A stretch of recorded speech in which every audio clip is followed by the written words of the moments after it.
नमस्कार विद्यार्थियों, श्रीमती मोहरी देवी तापड़िया कन्या महाविद्यालय जसवंतगढ़ के यूट्यूब चैनल पर एक बार पुनः आपका हार्दिक स्वागत और अभिनंदन है। मैं प्रवक्ता चंद्र प्रकाश गुर्जर। आज की क्लास हमारी बीए द्वितीय वर्ष के छात्रों हेतु होगी। अगर बात की जाए तो निरंतर जो नवीन सत्र की शुरुआत हो चुकी है, नवीन सत्र 2021 और 22 के लिए आपकी जो ऑनलाइन क्लासेज प्रारंभ हो चुकी है, जिसके तहत प्रथम वर्ष से जो प्रमोट होकर आए हैं विद्यार्थी, उनकी द्वितीय वर्ष में जो अब निरंतर आपकी ऑनलाइन क्लासें रहेगी। ऑनलाइन क्लास के तहत बात करें तो इतिहास विषय के तहत जो अपन वैकल्पिक विषय आपके उसके तहत बात की जाए तो अपने जो राजस्थान का इतिहास है वो पुस्तक प्रारंभ कर रखी है। और कल की क्लास में बात की जाए तो मैंने पाठ्यक्रम के बारे में थोड़ा बहुत विश्लेषण किया था। उसके अलावा जो पाठ्यक्रम का विस्तृत विश्लेषण किया हुआ था उसका वीडियो भी मैंने आपको भेज दिया है, लिंक प्रोवाइड करवा दिया। उसके अलावा जो पाठ्यक्रम की जो फोटोकॉपी है, फोटो प्रति भी मैं आपको भेज दूंगा, ठीक है। तो जिसके तहत बात की जाए, अपने दो पुस्तकें हैं जिनका हमने जिक्र किया था। अगर बात की जाए बीए द्वितीय वर्ष के तहत हमारे एक तो राजस्थान का इतिहास पढ़ना है और एक जो मध्यकालीन भारत का इतिहास, ठीक है।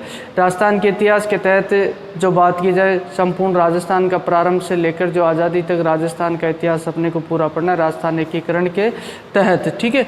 तो इसमें जो बात की जाए, जितने राजस्थान की प्राचीन सभ्यताओं से पूरा पाषाण काल युग से लेकर जो बात की जाए तो आज़ादी तक जो राजस्थान का एकीकरण पूर्ण होता है वहाँ तक अपने को राजस्थान का इतिहास पढ़ना है। मध्यकालीन भारत के तहत बात की जाए तो मध्यकालीन भारत के तहत दिल्ली सल्तनत और मुगल काल को हम पढ़ेंगे। तो अभी जो अपने पुस्तक चल रही है वो राजस्थान का इतिहास चल रही है। राजस्थान का इतिहास के तहत हमने जहाँ तक पढ़ा दिया है वो उससे आगे हम जो अगला चैप्टर प्रारंभ कर रहे हैं और जो पीछे चैप्टर आपके छूट रखे हैं वो चैप्टर भी मैं आपको दोबारा से पढ़ाऊँगा। इसके अलावा जो बात की जाए, जो अगर ऑनलाइन क्लासेज है वो यूट्यूब पे अवेलेबल है। अगर बात की जाए पीछे के चैप्टर की, तो फिर भी अपने को अगर बात की जाए ऐसा समय मिला कि अपने जो ऑफलाइन क्लासें होंगी उसके तहत भी हम पढ़ेंगे। अगर बात की जाए तो यहाँ तक जो आज हम प्रारंभ कर रहे हैं जो नए चैप्टर को जिसके तहत है, और यहाँ से जो फिर स्टार्ट करते हुए वापस यहीं तक आने का प्रयास करें ताकि आपका सिलेबस पूर्ण हो जाए,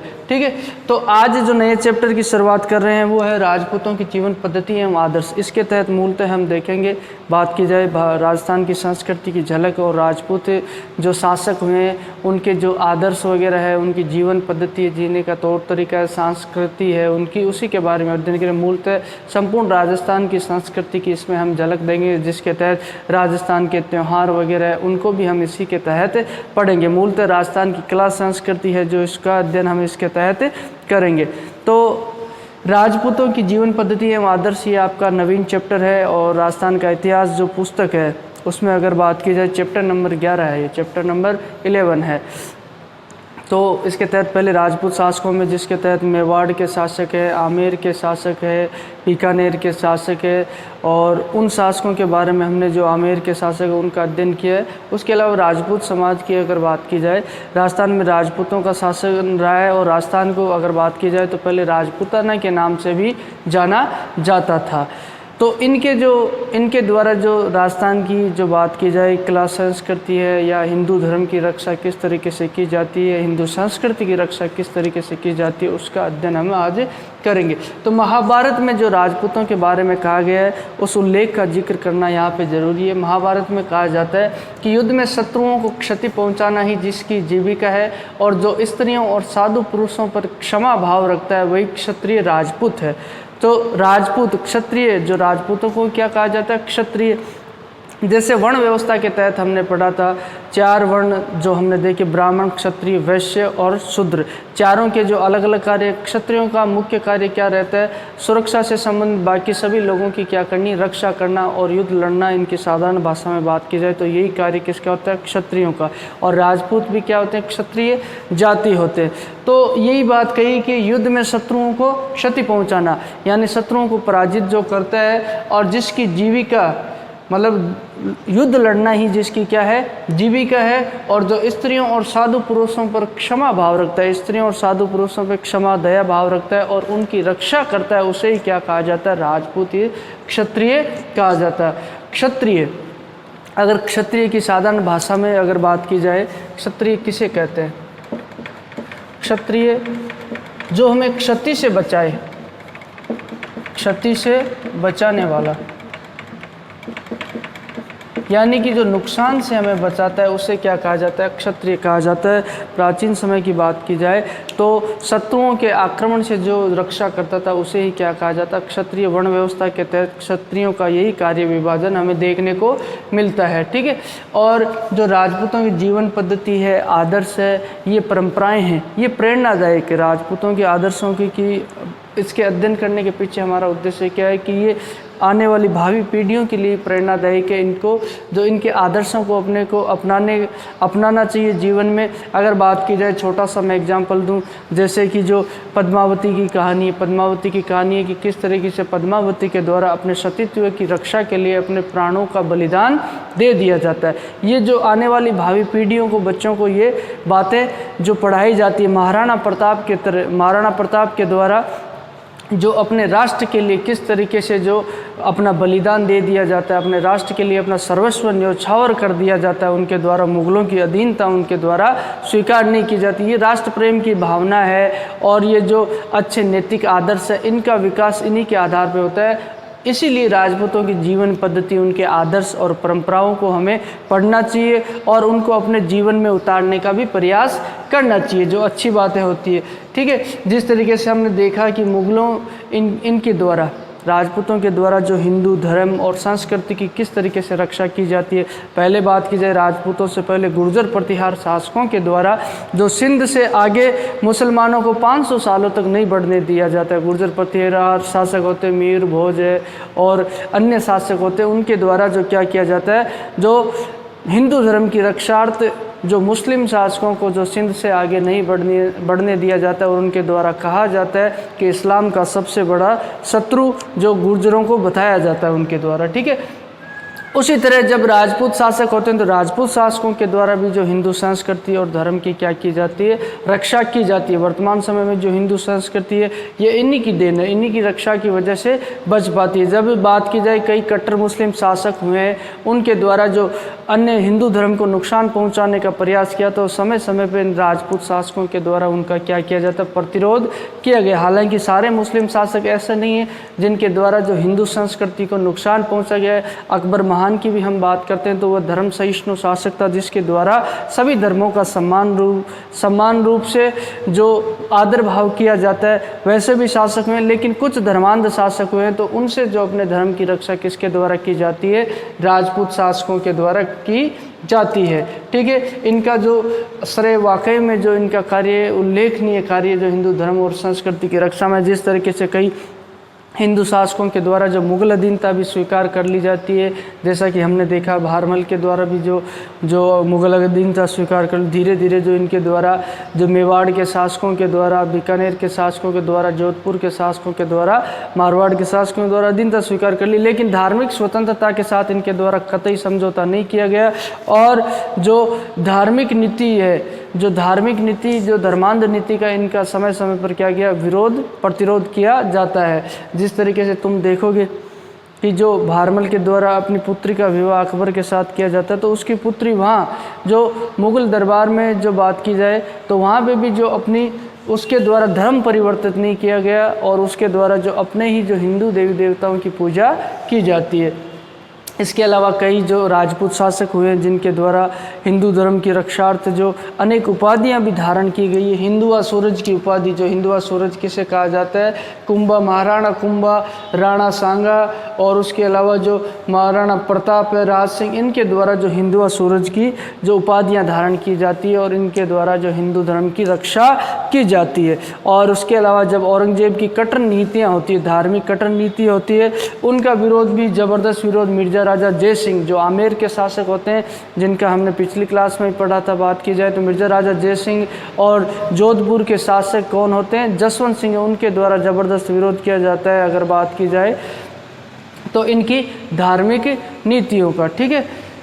तो जसवंत सिंह और औरंगजेब के मध्य तो धर्मत वाला युद्ध भी होता है। अगर इसी तरीके से बात करें, इनके द्वारा ज़बरदस्त क्या किया जाता है, विरोध समय समय पर किया जाता है। और उसके अलावा जो राजपूत शासकों के अलावा जो अन्य ठाकुर वगैरह, उनके द्वारा भी जो हिंदू धर्म की रक्षा, छापोली का एक ठाकुर होता है सुजान सिंह, उसका उदाहरण हमारे सामने आता है कि ये जो छापोली का ठाकुर है, ठीक है, जमींदार है, विक्रम संवत 1736 ईस्वी की बात है, 1736 ईस्वी, यानी ईस्वी सन निकालोगे तो क्या कर रहोगे इसमें से, अरे ईस्वी सन निकालोगे तो क्या करोगे, 57 माइनस कर लोगे तो ईस्वी सन अपने आप शुरू आ जाएगी। विक्रम संवत की स्थापना कब होती है, 57 ईस्वी पूर्व होती है, तो ये इसमें से 57 माइनस करोगे तो ईस्वी सन निकला है। उस समय की बात है जब औरंगजेब क्या होता है, शासक होता है। तो औरंगजेब के एक सेनानायक दराब खां के द्वारा क्या किया जाता है, मंदिर जो औरंगजेब के द्वारा जो मंदिरों को नष्ट करने के आदेश दिए जाते हैं, उसी दौरान जो एक उसका सेनानायक दराब खां होता है, जिसके द्वारा जो खंडेला का मोहन राय जी मंदिर है उसको ध्वस्त करने का प्रयास किया जाता है। और उसी वक्त कहते हैं कि ठाकुर सुजान सिंह की जो यहाँ मारवाड़ में शादी होती है, और जो शादी से तुरंत लौटते ही उनके द्वारा जो इनके विरुद्ध जो इनका विरोध किया जाता है, और ये अपने 60 लोगों के साथ, अपने 60 आदमियों के साथ जो बलिदान दे दिया जाता है, और जब तक ये जीवित रहते हैं इनके द्वारा इस मंदिर को टूटने नहीं दिया जाता है। तो ऐसे और भी हमें कई उदाहरण मिलते हैं जिनके द्वारा जो अन्य शासकों, छोटे ठाकुरों और उनके द्वारा भी जो हिंदू धर्म की क्या की जाती है, रक्षा की जाती है। औरंगजेब के द्वारा जो कट्टर नीति, हालांकि इतिहासकार कहते हैं औरंगजेब के द्वारा भी कट्टर नीति अपनाने के पीछे जो उसकी मजबूरी है, कहा जाता है कि वो जो धर्मांध उलेमा वगैरह होते हैं, क्योंकि उसके उत्तराधिकार को चुनौती दी जाती है, क्योंकि उसका बड़ा भाई दारा होता है, वो उत्तराधिकार का दावेदार होता है, लेकिन उसके द्वारा ज़बरदस्ती सिंहासन को हथिया लिया जाता है। तो उसी दौरान जो उन उलेमाओं को शांत करने के लिए उसके द्वारा जो इस धार्मिक नीति का अनुसरण किया जाता है, ये इतिहासकार कहते हैं, ऐसी बात भी देखने को मिलता है। और औरंगजेब के द्वारा जब मथुरा वृंदावन से जो मंदिर तुड़वाए जाते हैं और मूर्तियां तुड़वाई जाती है, तो उस वक्त वहाँ के जो पुजारी लोग हैं वह अपनी मूर्तियों को लेकर कहाँ आते हैं, राजस्थान राजपूताना में आते हैं, और यहाँ राजपूत शासकों के द्वारा उन्हें जो आश्रय प्रदान किया जाता है और उन्हें संरक्षण दिया जाता है। और उनके संरक्षण से अगर बात की जाए तो ऐसे कई मंदिर बने जहाँ की मूर्तियाँ वृंदावन और मथुरा से लाई गई। गोविंद देव जी का मंदिर है, कहाँ पे स्थित है, जयपुर में स्थित है, बहुत ही बड़ा और भव्य मंदिर है, सुंदर है।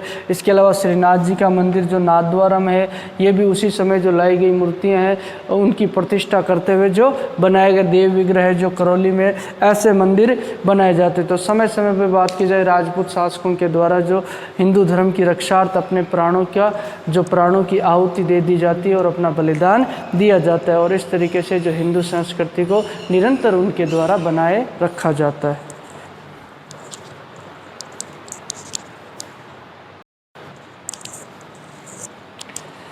तो विद्यार्थियों, आज की क्लास में हमने जो नवीन चैप्टर प्रारंभ किया है, नवीन सत्र के तहत अगर बात की जाए तो इसी तरीके से हम आगे के जो चैप्टर अध्याय को पढ़ेंगे। उसके अलावा जो पीछे बच रखे अध्याय उनको भी हम उसके पश्चात पूरा कर लेंगे। तो एक बार हम जो संपूर्ण पुस्तक को जो कंप्लीट करने का प्रयास करेंगे, उसके पश्चात जो पीछे जो बच रखे हैं, हालांकि पीछे जो चैप्टर बच रखे हैं उनको मैंने यूट्यूब के द्वारा पढ़ा रखा है, और उसको दोबारा से और हम पढ़ने का प्रयास करेंगे। और अगर परिस्थितियाँ अनुकूल और सही रही तो हो सकता है हमारी ऑफलाइन क्लासेज भी प्रारंभ हो जाए। ठीक है, तो यहाँ से आप जो चैप्टर को प्रारंभ कर लीजिए, और पुस्तकें वगैरह आपने पुस्तकालय से ले ली होगी, नहीं ली है तो आप ले लीजिए और समय का सदुपयोग कीजिए। तो आज हमने जो नवीन चैप्टर स्टार्ट किया है, राजपूतों की जीवन पद्धति, ये राजस्थान का इतिहास के तहत चैप्टर नंबर 11 है। ठीक है, तो इसमें हमने देखा किस तरीके से राजपूत शासकों के द्वारा जो हिंदू धर्म और संस्कृति की रक्षा की जाती है, और इनके जो जीवन पद्धति है राजपूतों की, इनके आदर्श है, इन परंपराओं से हमें कैसे प्रेरणा मिलती है, आगे नवीन पीढ़ी को क्या प्रेरणाएं हमें मिलती है। और इसके अलावा जो राजपूताना में किस तरह की जो संस्कृति, धार्मिक संस्कृति, उसके अलावा जो रीति रिवाज वगैरह होते हैं राजपूतों के, उनके बारे में हम पढ़ेंगे। ठीक है, तो इस तरीके से देखा हमने कि राजपूत शासकों के द्वारा समय समय पर जो हिंदू संस्कृति की रक्षार्थ अपने प्राणों का क्या दे दिया जाता है, बलिदान दे दिया जाता है। तो बोलिए, यहाँ तक आपको कोई चीज़ समझ में नहीं आई हो, किसी तरह की समस्या हो, शंका हो, तो आप निसंकोच पूछ सकते हो। आपके पास जो शैक्षणिक व्हाट्सएप ग्रुप प्लेटफॉर्म अवेलेबल है, उसके माध्यम से आप अपनी बात मुझ तक पहुँचा सकते हो। और भी अध्ययन अध्यापन से संबंधित किसी तरह की राय या सुझाव वो भी आपकी आमंत्रित है। और इतिहास विषय से संबंधित कोई अन्य जिज्ञासा, उत्सुकता, उसको भी आप मुझसे साझा कर सकते हो। तो मैं उम्मीद करता हूँ आपको बेहतर तरीके से समझ में आया होगा। और आज की क्लास के लिए बस इतना ही, और सभी विद्यार्थियों का एक बार पुनः बहुत बहुत धन्यवाद।